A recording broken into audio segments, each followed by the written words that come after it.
Alcoholic. I've never stood up at this podium before, and that's kind of overwhelming. Yeah, I get the honor and pleasure of introducing today's speaker. I could do a whole entire speaker meeting myself just about Kaylee and the impact that she's had on my life and my sobriety. And she's definitely one of the very most important people in my sobriety. She's actually the person who took me to my very first meeting, and we got sober pretty close to the same time together. And I don't know what I did to deserve the gift of having a best friend that came into sobriety with me. But I truly couldn't ask for anything different.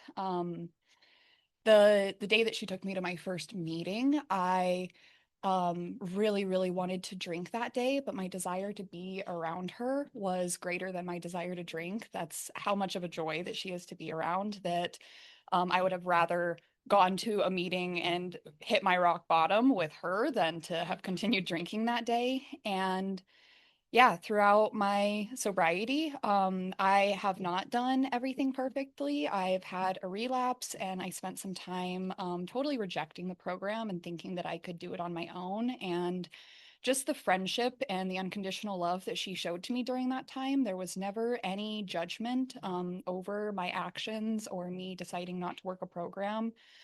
She was just like always totally loving and accepting towards me. And in the time that I've come back to this program, it's just like expanded our friendship in ways that I couldn't even imagine. Kaylee's taught me so much about practicing these principles in all my affairs, and just like how to connect and come closer to my higher power. And yeah, she has a lot of really great wisdom to share.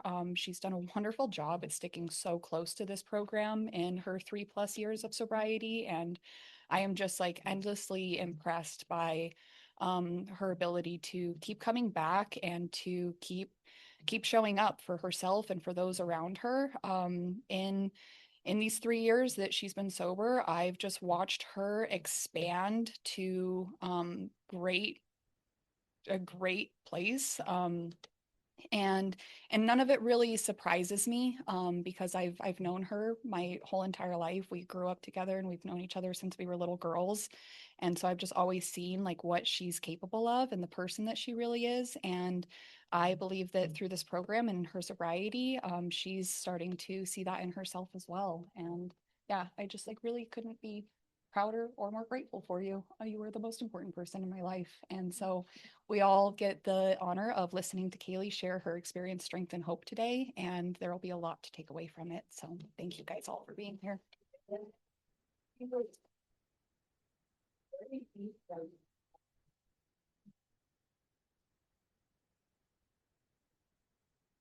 Hi, I'm Kaylee. I'm an alcoholic. And my sobriety date is February 4th, 2022. Thank you.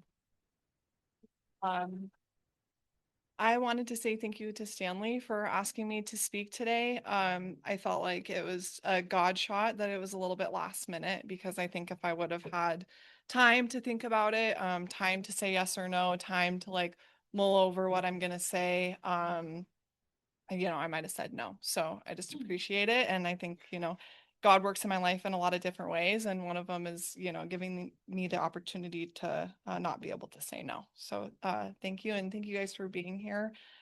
This morning, I came to this meeting maybe a month or so ago for my first time. And I didn't know that you had to stand in front of a podium to read the traditions or more about alcoholism. And Alex had asked me to, and I almost like panicked. I felt like I was like going to have a panic attack coming up here and reading more about alcoholism, just because I get really nervous speaking in front of people. And it's interesting because I taught first grade, and being in front of a bunch of kids, I'm fine. But as soon as I'm with my peers, I just really shut down. And I get nervous that people are going to judge me, or that I'm going to say something stupid. And through working through my fear, what this program has taught me, even in the last 48 hours of thinking about, okay, like, well, I'm really afraid to do this, and why. This program has given me the gift to look at that and see that it's really just based off of self-centeredness and some selfishness of, being judged by my peers, which is just ego. Like all that is just ego. And when I can sit and do the cognitive work of like, I'm safe and I'm fine, and there's a room full of people here that love me and support me, I can get to that place because I can let God into my life today. And I have a program that lets me, be able to work through that and work through that maybe on seeking support from my fellows, but also work through that on my own with God. So I'm really grateful to be here and I'm really nervous and I'm excited to be able to share my experience, strength, and hope. I think it's really important for young people to see that we can get sober young and we can stay sober. We don't have to relapse. That doesn't have to be a part of our story. And I had the blessing of being able to come into this program pretty young. Um, so what it was like before, as a child, I just was always that really restless, irritable, and discontent.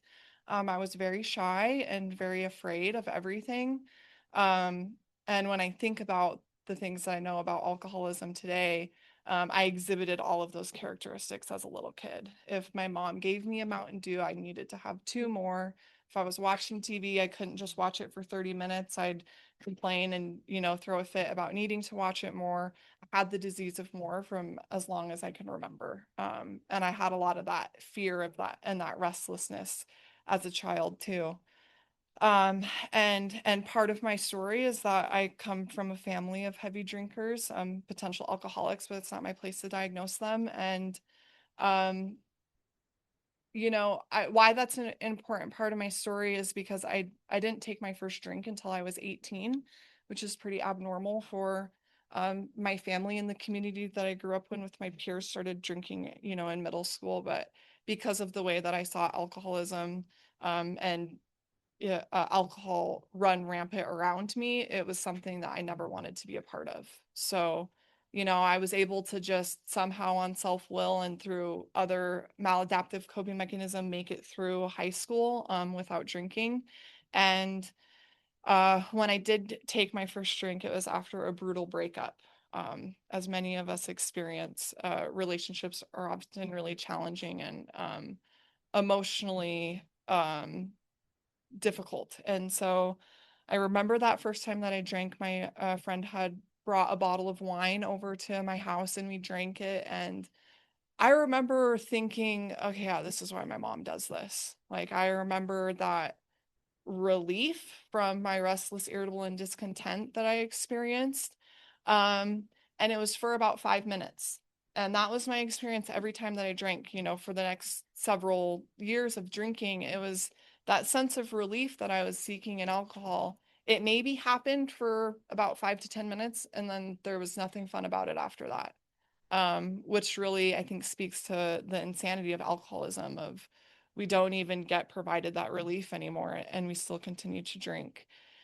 So after I had that experience of feeling that relief, obviously I wanted to chase it again. And so I, went through my next 4 years of college just habitually partying really hard. And I started that out in Butte, Montana. And I'm sure as you guys are familiar, there's a lot of alcoholism there and it's definitely a part of the culture. And when I found this way that I could drink and I could connect with other people and I could be a party girl and it was all fun and just seeing how insane we could get. And I just loved it. I loved being the life of the party. I loved having what I perceived as fun somehow, which always ended in, blacking out, puking, waking up in places that I didn't know. My alcoholism isn't unique by any means, but I wasn't ever an everyday drinker. I was a binge drinker and a weekend drinker. But the way that my alcoholism showed up is that as soon as I put alcohol in my body, I couldn't stop. I was going to black out no matter what, every time I drank after that first time drinking. And so I spent, those first 4 years managing, I suppose. I didn't lose jobs, I didn't get arrested, but the internal experience of that incomprehensible demoralization was extremely present. Of I was hitting a rock bottom emotionally and spiritually. That didn't have the desire to live. I had so much apathy. I didn't care, what happened to me. I was just going through that habit of going through my work week, going through that my Monday through Friday, waiting for Friday just to get as wasted as I could for the weekend, trying to recover all day on Sunday before going back. And even though, I wasn't an everyday drinker, I was constantly thinking about drinking. So when I woke up on that Monday, I was like, okay, 5 more days until I can drink, 4 more days until I could drink. So my obsession with alcohol was ever present. It just, didn't manifest in the way that I was continuously putting alcohol in my body. Um, and through that process, it got worse. I was ruining friendships, ruining relationships, causing really extreme damage to my body, having a lot of chronic illness side effects from my drinking. And um what really led to me hitting a point of not being able to manage anymore is I got my teaching degree and I moved back home, and I was working with 6 and 7 year olds who grew up in the same community that I did. And I was watching them experience the same things that I did as a child. So going through a lot of secondary trauma and trying to be, in the savior complex of, I can be the adult in their life that they didn't have. And watching, these kids experience the same thing with their families, with their parents, and kind of being at this helpless place of not knowing what I could do for them, and also continuously partying through that entire time. So I was trying to show up for them, but every weekend I was going getting drunk, and the majority of the time it was with their parents. So I am really watching my alcoholism spiral out of control and really becoming out of alignment with my values, where I'm behaving in a way that was not how I wanted to behave. That wasn't the person that I wanted to be for them.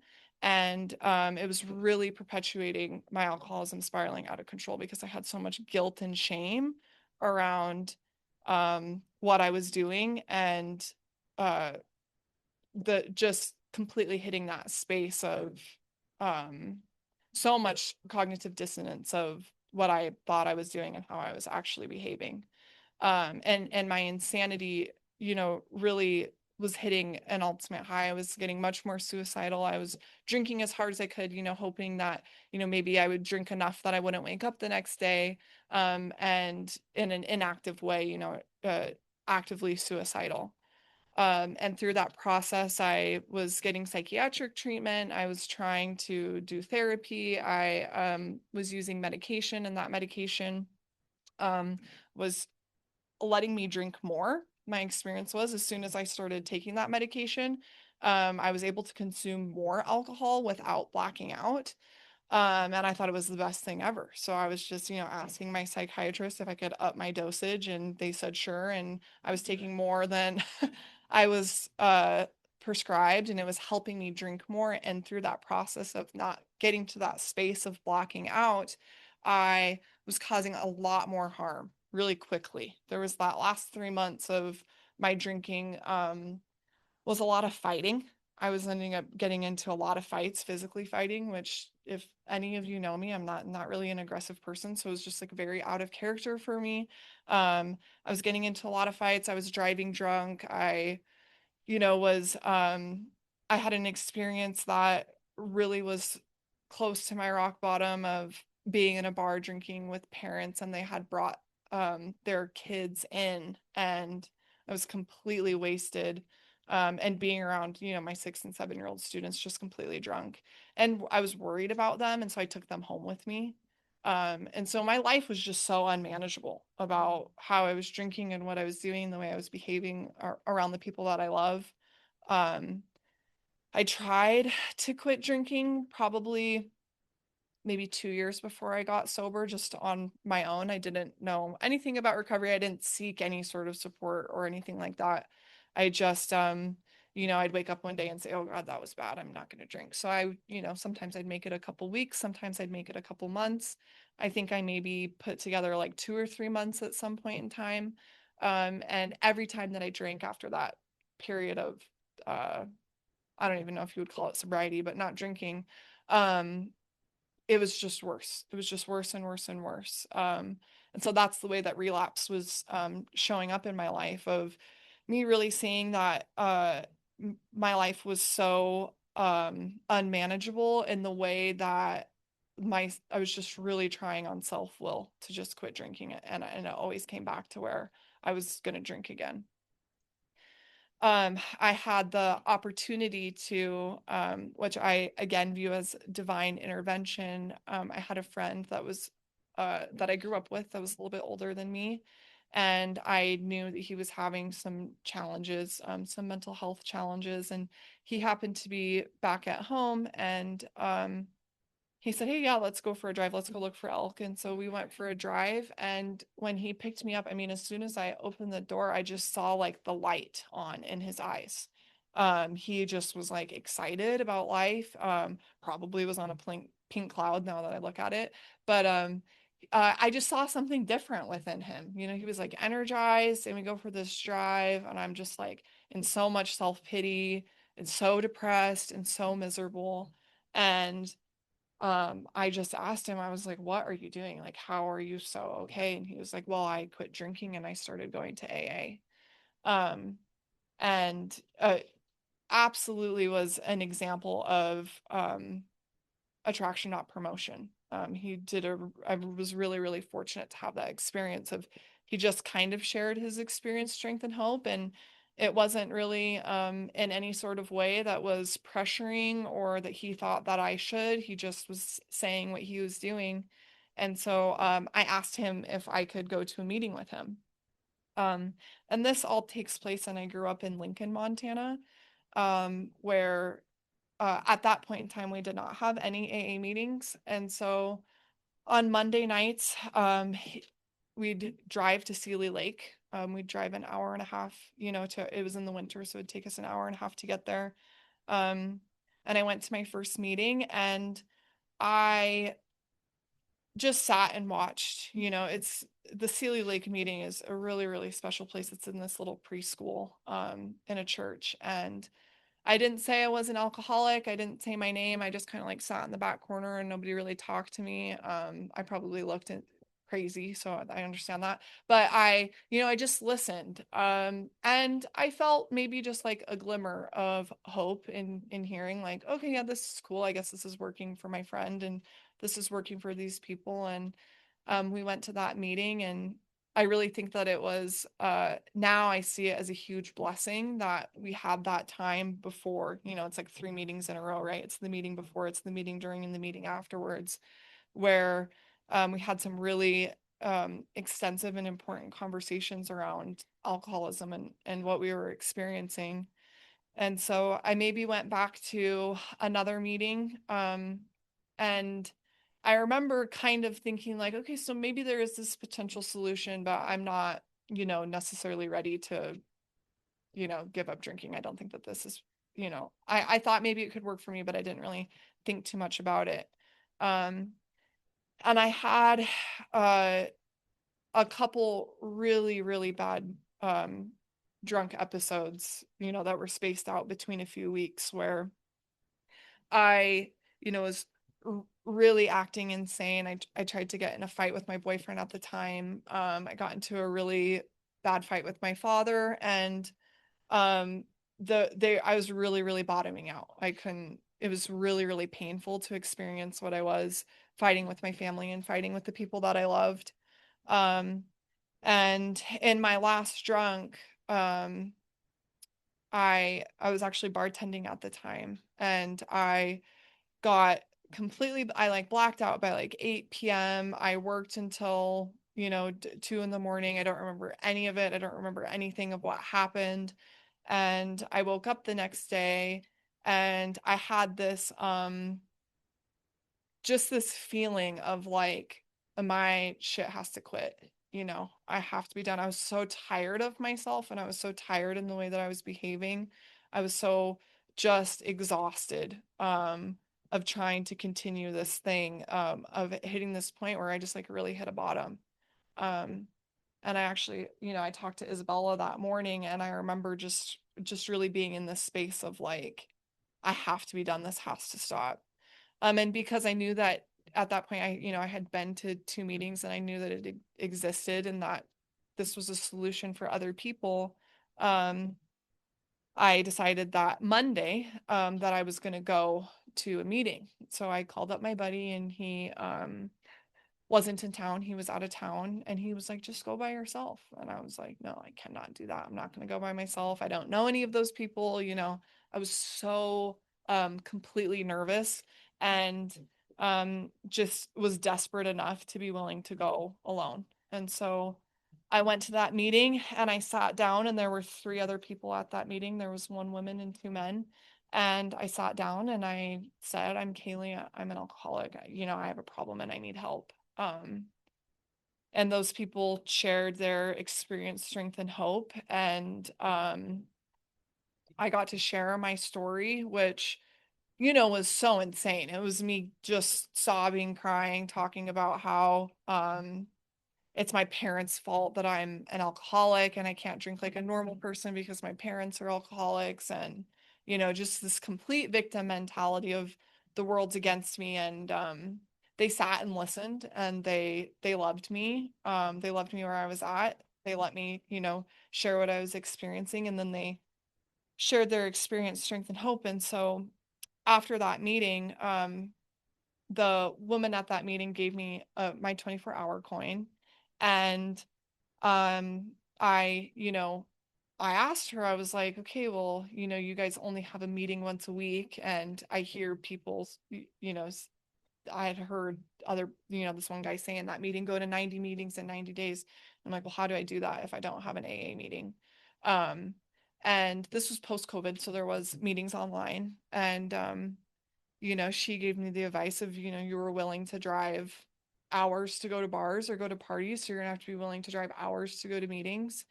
And I didn't do 90 meetings in 90 days. I still just kept going to that Sealy Lake meeting once a week. And so as you can imagine, being, you know, my first 90 days, one meeting a week is pretty insane. I was pretty insane. Um, but through that process, I I really learned early in recovery that my reliance has to be upon a higher power. My reliance can't be upon meetings. It can't be upon fellows. It can't be upon even the big book. My reliance has to be upon God. And so I can use all of these tools, but I had an early experience of seeing really having to surrender to uh, you know, sometimes just white knuckling it, sometimes using my character defects and, you know, other ways, and just not drinking. You know, she gave me that coin and she told me just don't drink. And that first weekend I went out to the bar with my partner at the time, and I remember I was like sitting in his truck and I like got that coin out of my purse, and it was completely out of sheer pride that I didn't go in and get drunk because I didn't want to go back on Monday and give my sponsor my coin and tell her, you know, I drank and now I have to get this back again. And so it was not out of any sort of like strength or any sort of spiritual fitness. I could see why my character defect in that moment was an asset, because my pride was like, there's no way I'm giving this coin back, and there's no way that I'm walking back into that meeting and telling them that I relapsed. Um, and so you know, I kept going to that meeting. I went to that meeting once a week, and there was a fellow there who, you know, I was calling those three people a lot, and bless their hearts because they always answered the phone. They knew I didn't, you know, have a ton of people. Um, but my one friend that I made there, he was willing to drive from Sealy Lake to Lincoln once a week to chair a meeting. And when I think about that now, I think about like the insane amount of service work that he was willing to do, you know, to spend 4 hours a week commuting up to Lincoln to chair that meeting. And so he was like, well, you know what, you can have an AA meeting even though you have 30 days. We'll just make it work. We'll make it work. And so he, you know, he met me there, and springtime was rolling around, and so I got the blessed opportunity to have some old timers that lived in Lincoln seasonally came back. And so I had, you know, three or four men in their 70s and 80s that were like, okay, who's this? They obviously all knew me, you know, they grew up with my grandparents and knew my parents, but they're like, okay, there's this uh, you know, 23-year-old girl who's trying to chair an AA meeting, and, they swooped right back in. They showed up every time, they answered the phone every time. Um, they were present at every meeting, they didn't miss one. And we moved it to having 2 meetings a week because they knew that's what, I needed, and they had them Sunday nights and Thursday nights because that was like I taught Monday through Thursday, and they were working around my schedule, and they just really went out of their way to make sure that I had the support and love that I needed. And so, I was able to develop, some more confidence and learn from people who, had 30 or 35 years of sobriety. Um, and I just feel, at the point in time, I was like, why does everybody else get 5 meetings a day? If I lived in Missoula or Helena, it would be so much easier. And I'm so glad that I had that experience because I didn't have the experience of being a young person in AA where, we have a lot of temptations and we'll get outside of our program's purpose. They were, really big book thumpers, and they let me show up how I was, but there was a point in time where they started cutting me off when I was crying in meetings. And they told me, they didn't let me sit and cry and whine. They told me the truth. They loved me so much that they were willing to tell me the truth of saying, Kaylee, it can't be your parents' fault anymore. And um, they loved me so much that they were willing to be really hard on me about they had told me, like, you don't quit your job. They told me, uh, you have to step back from this emotional work that you're doing with these kids. You have to take care of yourself in order to even be of service to them. They told me a lot of really hard things that I would call my sponsor and cry about and say, these old white dudes don't know what they're talking about. They don't know what my experience is like. They haven't had my life. But we had that common experience of um being an alcoholic, and they knew. Maybe they didn't know my exact situation, but they knew what it felt like, and they knew what they had to do to get sober and how people helped them get sober, and they were willing to share that with me. And it came fall, and I had 6 months. I was branching out. I was going to some meetings in Missoula. I was going to some meetings in Helena. I met a really, really lovely and incredible women's group in Helena that just completely opened their arms to me and loved me, and when I wasn't around for a while would call me. Just an incredible group of women who showed me what true fellowship is, and working with other women. And so I was starting to branch out and, get a little bit, I went to some, like I would go to a district meeting or I'd go to a roundup. But the winter came around. And so all of my old timers were going to head back down south. And I was pretty nervous about not, being the only one at my meeting. Um, and my sponsor told me, she said, Kaylee, just go sit down there. You have to be there in case someone new comes, and just sit and read the big book. And so I was like, all right, that's what I'm going to do. I'm just going to go. And the same week, that those guys left, 2 sisters from Florida moved to Lincoln, Montana, who had 8 and 10 years of sobriety. Um, and it was just such a God shot of, knowing that I don't ever have to be alone and that I'm always going to be, taken care of. Um, and they moved, and around that same point in time too, there were some men that lived over in Augusta and Fairfield and Fort Shaw. And I later found out that, my old timers, they, called all those guys and said, there's a girl that's alone in Lincoln. You guys have to go over there. So they would plan which one of them would come over, so I didn't have to be at a meeting alone. Um, and when the weather got really bad, this sweet guy, Bill, who we lost last year, he would FaceTime me before every meeting. He would FaceTime me at 5:55 and say, is there somebody there? Because if there isn't somebody there, we can read the big book together. Um, and why that, my experience in early recovery, I feel like is so important to share, is that I, was loved so unconditionally, and they taught me how to show up no matter what. And that this program comes first, and that being of service and answering the phone and saying yes to sponsees and going to meetings and saying yes to speaker meetings when you don't want to. That's what we do. Um, that's how we stay sober. And that's also how, this program continues to be this really beautiful thing. Um, and so, yeah, I think maybe there was like one or two times in the first 2.5 years that I was sober in Lincoln that I was at a meeting alone. And I just got to read the big book, which, is an incredible thing. So, yeah, I had this really, really profound experience of having such unconditional love and support. And so, yeah, I was, chairing the Lincoln meeting. I decided that education wasn't the pathway for me. I was having a really hard time with it. And maybe that's, some self-will of, I really didn't know how to surrender and accept things for as they are. But I, chose to have, a different career and a different experience, and I was really nervous about it. I left this career that I worked really hard for and that I was really passionate about, but I thought that, through some conversations that I had with God, I knew that there was something different for me to be doing in a way that I could uh show up for my fellows in a different way. And so I decided to leave teaching.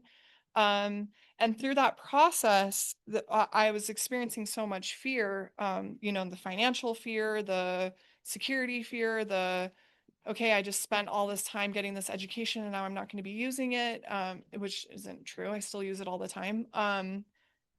Around like, well, what am I going to do? I'm 25 years old. I had been sober for 2 years, and um I'm just always, my intellectual mind is always trying to just like logically solve all of my problems, and maybe if I just have the right job or I live in the right place or if I'm with the right person, I'm going to feel okay.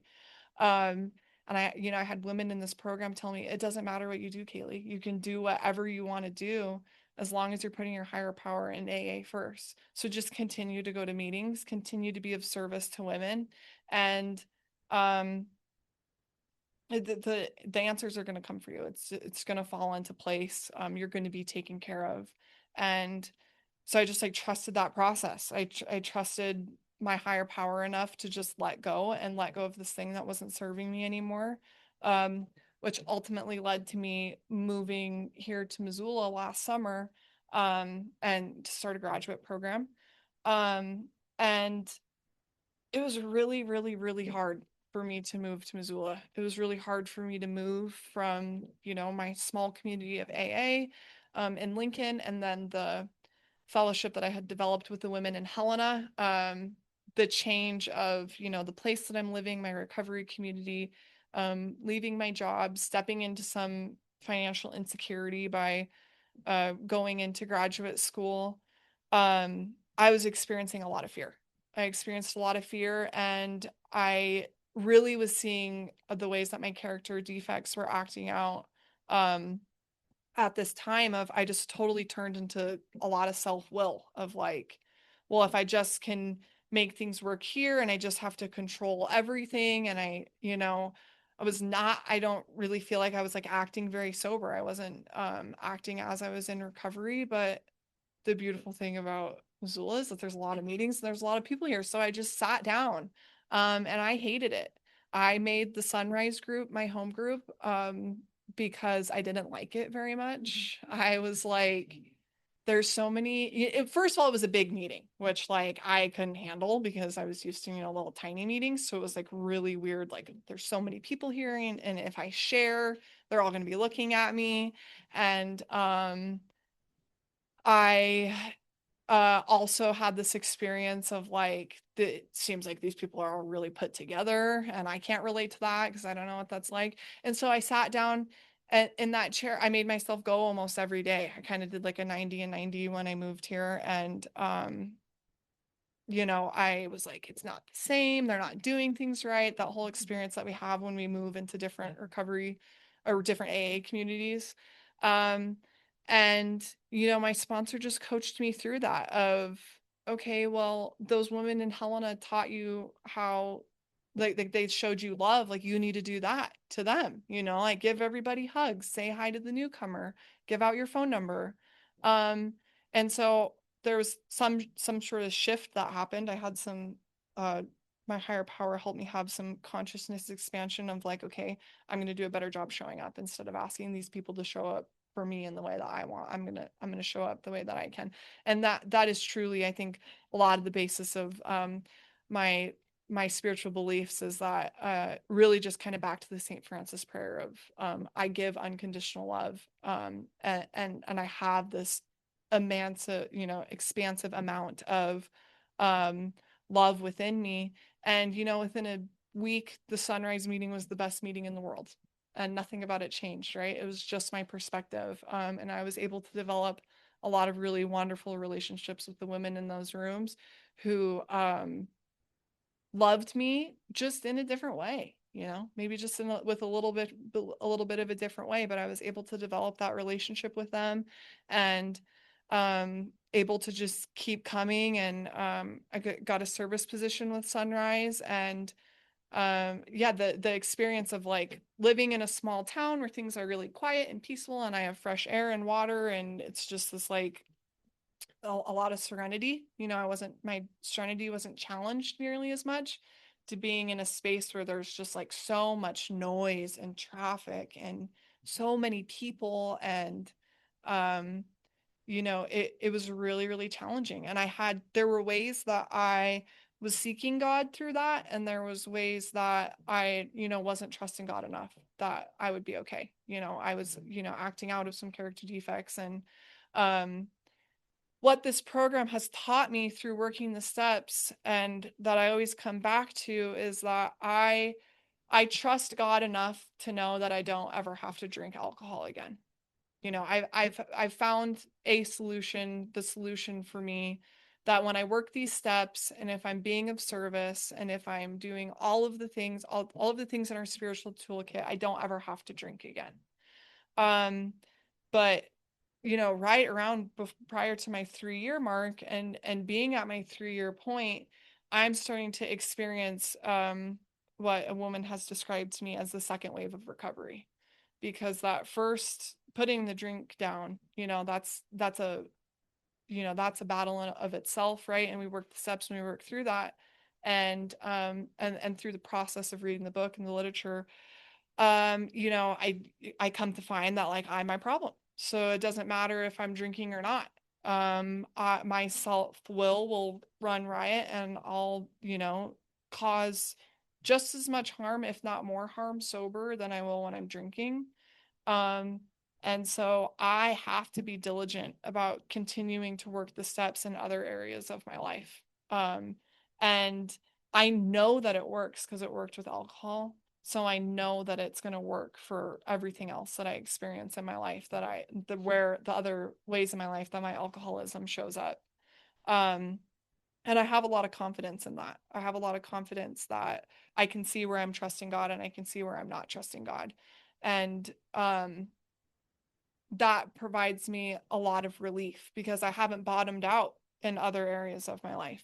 Some things haven't gotten painful enough that I'm willing to, um, you know, really hand it over. I think I'm handing it over. I'm praying to hand it over. And then I just, I take it back into my control. But because this program works for alcohol, I know that it can work for other things too. Um, and so I'm, continuing to work on my emotional sobriety, and diving deep into the literature of, um, you know, maybe if I read the right thing or if I pray the right way, I can try to solve this problem. That's something that I'm really coming to terms with. Um, just around the first step of, I can't logically solve a spiritual problem. And so there's no way that I can outthink the challenges that I'm having. There's no way I can outthink my alcoholism.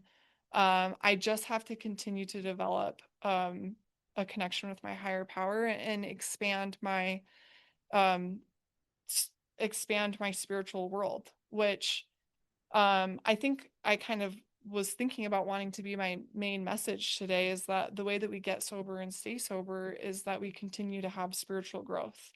And AA has given me the foundation for that. I like to think about having like a spiritual home, and AA is the foundation. The 12 steps is the foundation. It's the cement that I put down first. Without that, my house is going to fall down. That's been my experience, that I, have this really firm, trusting belief in this program and the way that I have found a higher power through working through it. And then I get to spend the rest of my time, exploring my spirituality. And I get the opportunity, to uh, you know, explore different ideas and have conversations with different people and read different things. And I get to build the rest of my house. But for me, AA is not a cure-all. It is just my foundation. It's the basis. And I have gotten and I get a lot of outside support, and I continue to pursue um my spiritual development and in seeking God in all ways. And I've been studying, and I was looking for the book this morning and I wanted to bring it with me, but I couldn't find it because I got the opportunity to be of service this morning to a good friend who's having some challenges. And so I, spent some time on the phone, so I didn't find my book, which is okay. But there's a letter that Bill Wilson wrote called The Next Frontier, where he was exploring emotional sobriety and exploring, you know, okay, we quit drinking, now what? And that letter has been um, extremely profound to me because it talks about trying to figure out or getting to a space of what adult love actually is. And um, anytime that I'm experiencing my character defects, the solution always has been, and I'm assuming always will be, being of service to others and getting outside of myself. And so, just really meditating on the St. Francis prayer, and when I'm feeling my selfishness, my self-centeredness, reaching out to other women, um, not to talk about, necessarily my struggles that I'm having. And sometimes I do need that, sometimes I look on women in my life as mentors, but just to call and say, how are you doing? What are you experiencing today? Do you want to go get a cup of coffee, or, can we go for a walk? And the solution of self that I have found has been to just constantly try to be of service the way that those old timers were to me, and I think that if I continue to pursue the path of seeking God, and if I continue to work this program and show up and hold a service position and get to meetings and have sponsees and work with my fellows, I'm fully confident that I don't have to take another drink for the rest of my life if I continue to do this work. Um, and I am extremely grateful for AA. I'm extremely grateful for the life that it's given me today. Um, I get to show up for my family in a way that I didn't know was possible. My sponsor told me that um, AA gives us the gift of family, and it gives the gift of me back to my family, right? Because I can see that, they're sick people, and they don't have a solution. And, I can just continuously work on trying to be the best daughter that I can be, the best sister that I can be, and show up for them in a way that, you know, prior to this program, I was just acting like a little girl, just acting like a child, constantly, blaming them, constantly wanting them to make me feel better, and not being able to actualize into being, a full grown woman that can take care of herself and can show up for her family, and show up for her peers. And so, the gifts that I have today in my life, I get to unconditionally love my friends, whether they're drinking or not. I get to show up for them. I get to be present with my family. I get to enjoy time being outside. I get to connect with my higher power. I truly do believe that every day that I've had in sobriety, even from day one, has been easier than when I was drinking. Um, that has continuously been my experience. It might be more overwhelming and I might have bigger emotions, or it might feel, a little doomsy because I can't reach for a drink to make myself feel better.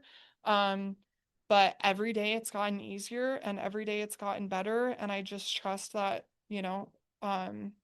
I get to have a really beautiful and full life today.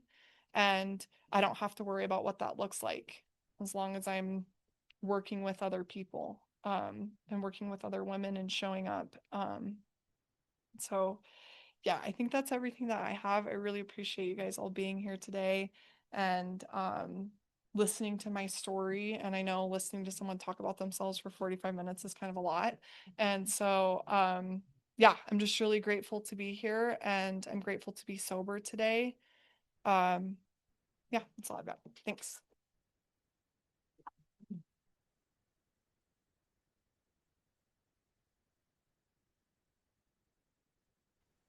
Thank you, Kaylee. Thank you.